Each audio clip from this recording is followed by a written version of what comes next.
vocês?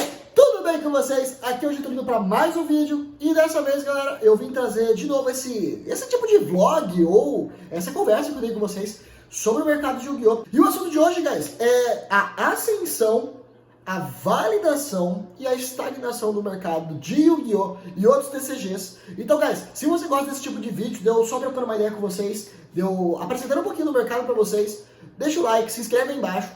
E, guys, no primeiro comentário fixado tá o GetoZap, que é o grupo que a gente troca ideia, que eu avalio carta da galera que manda lá, que eu posto os vídeos, que a galera troca, muita coisa junto lá. A gente organiza os campeonatos das Geto Cups toda semana. Então, guys, participe aí, entre no primeiro link do comentário fixado e vamos começar o vídeo. Guys, não é segredo pra ninguém que nos últimos anos, 3 ou 4 anos, principalmente ali no começo da pandemia e tudo mais, a gente teve uma ascensão muito grande dos cards colecionáveis. As cartas de alta raridade, Ghost, Ultimates, Starlights, que foram lançando ao longo do tempo, que já eram cards um pouquinho caros, se tornaram absolutamente caros devido a essa grande ascensão que tiveram de grading de cards, de youtubers, influencers e tudo mais, dando certa validação para esse mercado de cards.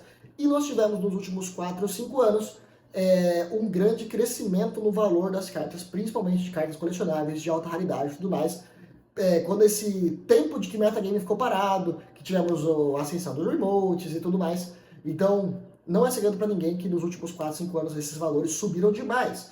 E o porquê disso, aumentou-se muito a procura sobre esses cards, que recentemente tiveram esses dois períodos, que é a validação e a estagnação.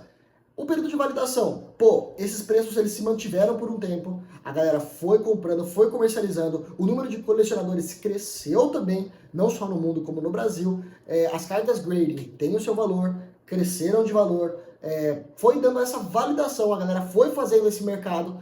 Então esse é o período de validação, quando todo mundo começa a aceitar essas cartas, aceitar esses preços e tudo mais. E agora a gente está passando pela fase de 2023. E no final de 2022, para o começo de 2023, até a meio de 2023, de estagnação. O mercado de colecionáveis de alta raridade já dando uma estagnada, a galera já caindo mais na real com os preços. A gente tinha cartas grading sendo negociadas a 50, 60, 70 mil dólares, que hoje já cai para 5, 6, 7 mil dólares, o que não é um valor ruim, pelo amor de Deus, mas que já cai um pouquinho dentro da realidade dos preços. E o porquê isso aconteceu, guys? Nós tínhamos um mercado de colecionadores muito restrito, pouca gente colocando dinheiro, pouca gente colocando liquidez para o mercado.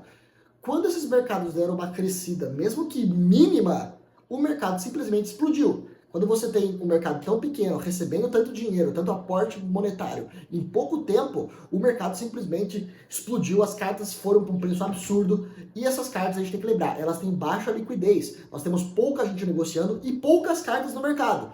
Quando o número de negociadores aumentou, o número de dinheiro dentro do mercado aumentou, é natural que essas cartas explodam de preço.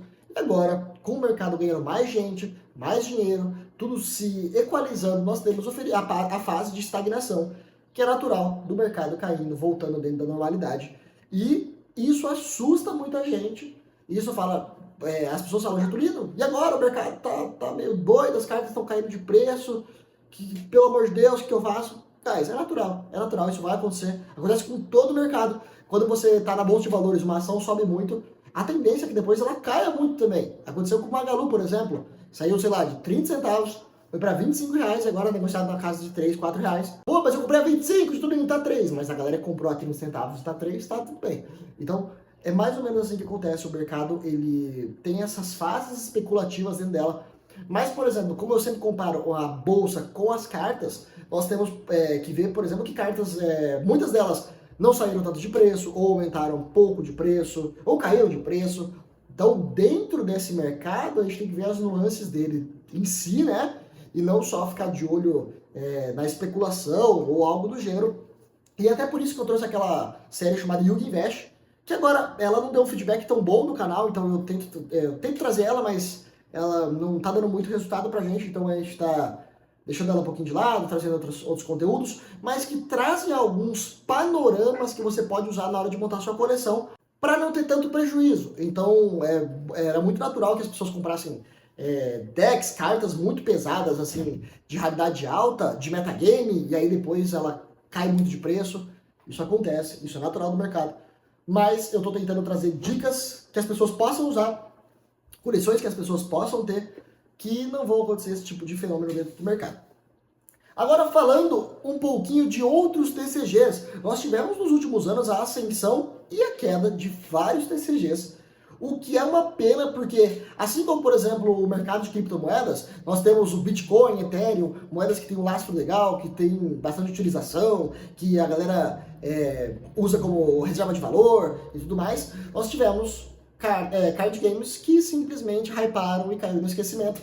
Como, por exemplo, o caso do TCG da Marvel. Eu agora esqueci o nome, mas um TCG que cresceu bastante, eu vi crescer bastante e despencou, sumiu. Nós tivemos TCGs que cresceram e deram uma estabilizada, que foram mercados legais, como é o caso, por exemplo, do Digimon.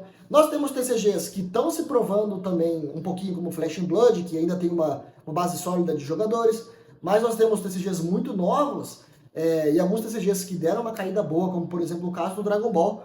O TCG do Dragon Ball deu uma sumida boa, a galera não tá jogando mais tanto, tá tendo pouca comercialização, então fica nesse meia boca, né? E o caso do One Piece, que é um TCG que vem crescendo, mas ele é muito, muito novo. Então, guys, a minha recomendação para vocês, se vocês querem entrar no Digimon, querem começar a jogar em One Piece, querem começar a colecionar esses dois TCGs novos, a recomendação é, vá devagar, põe o pezinho devagar. Eles não passaram ainda pelo teste do tempo, como Pokémon, Yu-Gi-Oh!, Magic, passaram pelo teste do tempo. Então, se você quer começar a colecionar esses TCGs, compra uma carta aqui, uma carta ali, vai devagar, tenta pôr um dinheiro que você não vai usar, que você não vai precisar dentro desses TCGs. Lembre-se, guys, Yu-Gi-Oh! Eu fico falando aqui de investimento e tudo mais, mas eu trabalho com isso, eu vivo disso. Para a maior parte das pessoas não é, para a maior parte das pessoas é um jogo, é gasto, você tem que gastar mesmo. É o teu hobby, acontece, mas a gente não quer comprar a carta que depois de 2 dias ela cai a metade do preço. Então, vamos pegar leve, vai devagar, compra uma carta aqui, uma carta ali, desses TCGs que ainda não passaram pelo teste do tempo. Ainda mais nesse momento que nós temos, em que o mercado de TCG ele está dando uma retroagida. É normal, passamos por anos de crescimento muito vigoroso, a tendência é que ele vá se fechando, vá concentrando, e assim vá se consolidando também. Quando você tem uma base de players muito fortes, como é o caso de Yu-Gi-Oh!, Magic, Pokémon, você vai fechando um pouquinho o mercado em alguns momentos, ele vai crescendo com menos vigorosidade, mas ele vai se mantendo, ele vai crescendo, vai tendo liquidez, vai sendo injetado dinheiro dentro dele. Então, isso é uma fase boa e importante para o mercado de TCG. Tentem não se preocupar muito.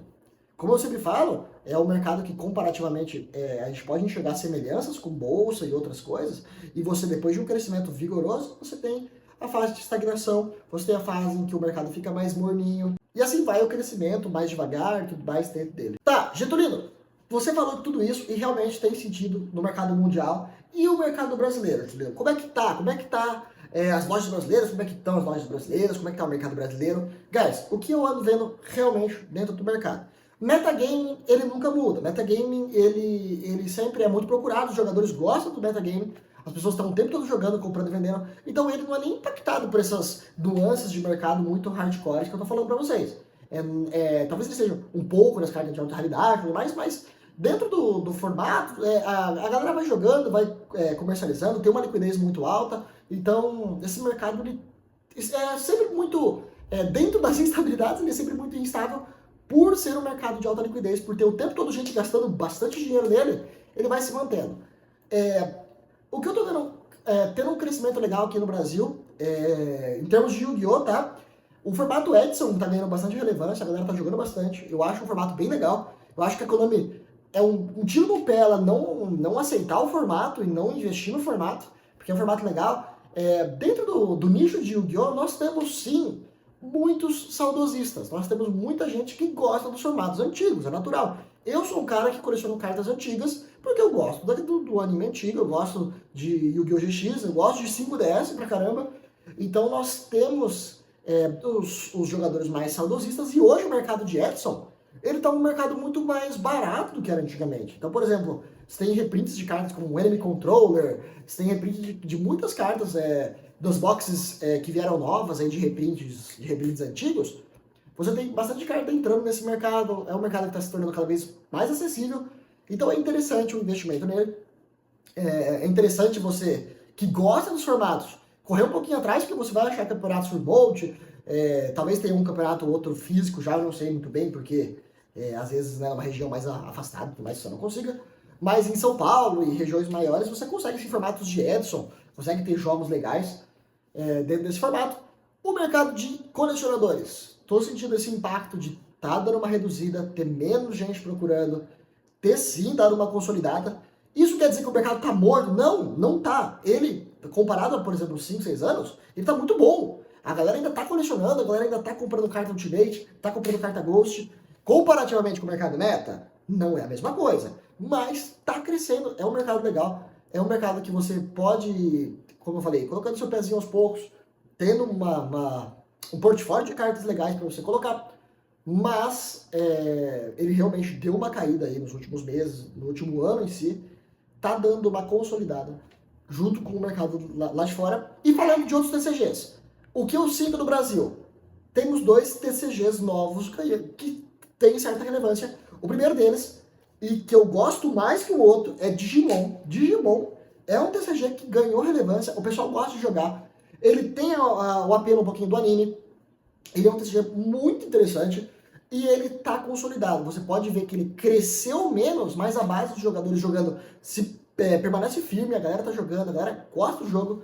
Então eu acho que Digimon tem sua consolidação. Ainda não é forte o suficiente, imagina, não se compara com os 3 grandes, mas é bem legal. E nós temos One Piece ganhando bastante força, One Piece crescendo bastante. Eu vejo bastante gente jogando, eu vejo vídeos do pessoal fazendo campo e tudo mais. É um TCG ainda com uma mecânica que eu julgo um pouco atrapalhada ainda, se desenvolvendo, lógico, é um TCG novo. Mas que ainda falta passar por um testezinho mais de tempo e tudo mais, porque ainda é um mercado um pouco especulativo. Outro TCG que eu vejo bastante em queda é Dragon Ball. Eu não vejo mais ninguém jogando Dragon Ball. Eu vejo muito pouca gente colecionando Dragon Ball. Então eu sinto que Dragon Ball, no Brasil pelo menos, tá um pouquinho mais devagar. Eu não sei se ao redor do mundo tá aparecendo bastante e tudo mais, mas eu sinto que ele tá dando uma queda. E é isso, guys. Se vocês gostaram do meu vídeo trocando uma ideia sobre o mercado de Yu-Gi-Oh!, deixa o like, se inscreve aí embaixo e até o próximo vídeo.